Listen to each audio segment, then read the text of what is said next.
Good morning guys, in front of me is Google Pixel 9 and let me show you how to add photo to contact. First of all, open your phone dialer. Then let me just go back to main list, then go to contacts. Choose the contact that you want to personalize, mark edit icon and click on add picture. As you can see, you can use your camera and grab a picture right away. You can select something from your own gallery or choose one from illustrations here. Let me choose something from gallery.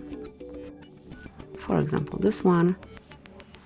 Tap on choose then and mark save to apply the change. And that's it. From now on, photo is applied to particular contact. Thank you for watching. Please subscribe our channel and leave the thumbs up.